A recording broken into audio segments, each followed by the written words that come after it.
طلع البدر علينا। আমি যদি আরব হতাম মদিনারই পথ, এই পথে মোর চলে যেতেন নূর নবী হযরত। বিদ্রোহের কবি কাজী নজরুল ইসলামের লেখা দুটো চরণ, ছোটবেলা থেকেই শুনে আসা গান। কিন্তু কেন তিনি আরব হতে চাইতেন? কেন মদিনার ধূলি ধূসরিত পথ হওয়ার অদম্য বাসনা লালন করতেন মনে? সেটা উপলব্ধি করতে পারতাম না। সময়ের পরিক্রমায় বড় হয়েছি, ইসলামের ইতিহাসের নানান উচ্চ স্থল থেকে পড়া সৌভাগ্য হয়েছে নবীজি সাল্লাল্লাহু আলাইহি সাল্লামের জীবনে।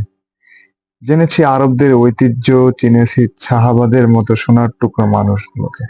পড়ছিলাম প্রিয় লেখক আরিফ আজাদ স্যারের সম্প্রতি প্রকাশিত হওয়া বাইতুল্লাহ ভ্রমণ নিয়ে লেখা বই উমরাহ সফরের গল্প।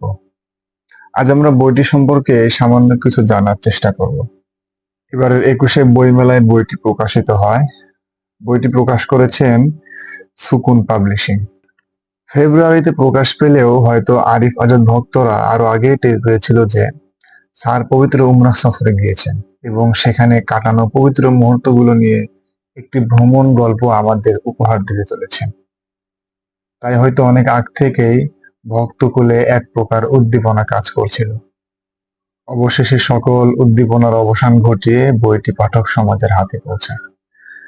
আমরা সকলেই জানি আরিফ আজাদ মানে নতুন কিছু, অসাধারণ কিছু। তার ব্যতিক্রম এই বইতেও ঘটেনি।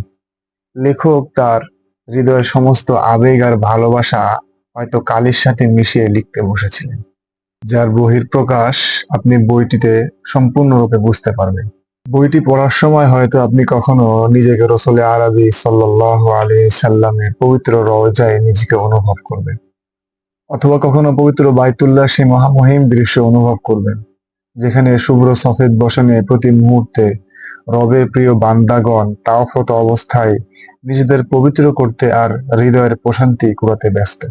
শুধু তাই নয়, রসুলে আরবি সাল্লাল্লাহু আলাইহি সাল্লামের সবুজ গম্বুজের প্রশান্তি, হযরত ইব্রাহিম আলাইহিস সালামের স্মৃতি বিজড়িত জায়গা মাকামে ইব্রাহিম, পবিত্র হাজারে আসওয়াদ, মাতা হাজরা আলাইহিস সালামের স্মৃতি বিজড়িত সাফা মারওয়া পাহাড়, আরো যত জানা অজানা পবিত্র স্থানসমূহ, সবগুলোই লেখক এত সুন্দরভাবে উপস্থাপন করেছেন যেন আমরাও লেখকের পিছন পিছন তার সঙ্গী হয়েছিলাম। বইটি পড়লে হয়তো আপনার বাইতুল্লাহ ভ্রমণের পবিত্র ইচ্ছাটা আরো প্রবল আকার ধারণ করবে। লেখকের কলমের উত্তরোত্তর মঙ্গল কামনার পাশাপাশি তিনার হায়াতেও বারাকাহ কামনা করছি। আল্লাহ তাআলা আমাদেরও সেই পবিত্র সফরের সৌভাগ্যশীল মুসাফির হওয়া তৌফিক দান করুক। কাফনের কাপড় পরার পূর্বে আমরা যেন ইহরামের কাপড় নিজেদের গায়ে জড়াতে পারি। আল্লাহ তাআলা সেই তৌফিক আমাদের দান করুক। আমিন।